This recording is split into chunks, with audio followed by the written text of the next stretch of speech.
So, welcome to the sixth episode, which is, I can't find where the text is, so I'm lucky you don't get to look at the text. But you know what we're doing anyway. PD arrays, episode 3 on PD arrays, episode 6 of the basic playlist.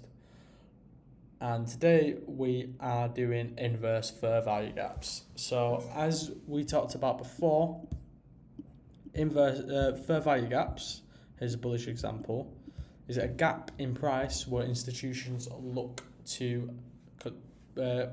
get price at a discounted level, buy and enter positions there before continuing the trend. So here we have a bullish fair value gap of the high of the first and the low of the third candle.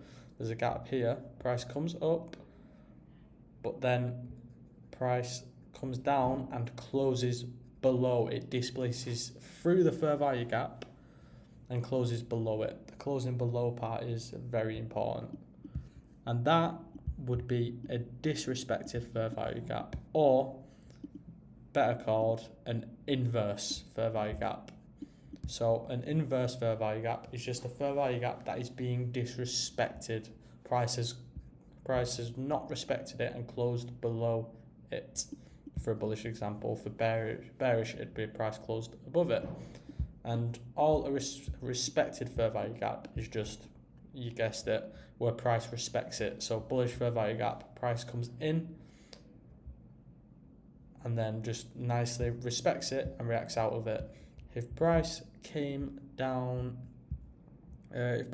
here and closed here, then this would be a disrespected fair value gap, but it didn't. Price come down, wicked in, and went to the upside, hence making it a respected, which kind of signals that you're still on for a bullish trend. You still want to be looking for buys because price retest and continued up. But when it's disrespected, that shows an indication that there could potentially be you may be looking for sells depending on what time frame you are on. So say if you had a shorts bias here, it's a good sign that you see a disrespected fair value gap. And then if you look here, so that's the original fair value gap, price closes in the middle of it, and you can see price returns back up to the disrespected fair value gap, fills it all the way, and then say if you put it there and you did 10-point stop and targeted, I don't know,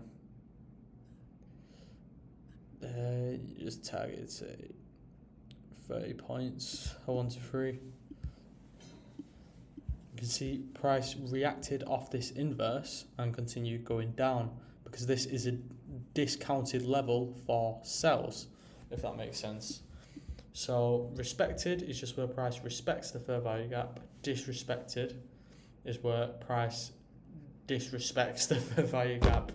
I think that's worded in the best way I possibly can. It's pretty self-explanatory.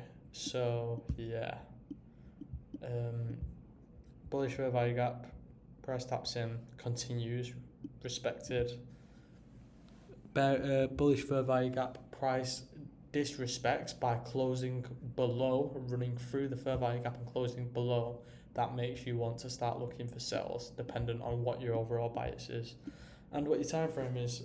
So yeah, that's kind of how you use fair value gaps on a very basic level, and how you should be looking for them in the market. That's how you mark them out, and you use them a lot for your bias but also levels. So say a higher time frame fair value gap, if the fair value gap is, so higher time frame fair value gaps, if the fair value gap is being respected, that reinforces your bias that we're still not finished buying. Whereas if one gets disrespected, as you can see here, this bullish fair value gap, this candle closes below then price taps back into the fair value gap here. Price taps back into it, and that reinforces that, oh, I might be looking for sells, and you could maybe target this 4-hour order block here. Hopefully that makes sense, but if you have any questions, please message me and I will answer them and clear it up, because I feel like my wording was a little bit cooked in that, but I'm pretty sure you get the point. That's it for PD raise. The next episode will be on liquidity. The main idea behind PD raise is just where you want to be looking on the higher time frame, where you can potentially, like, an area of interest where you want to enter a trade.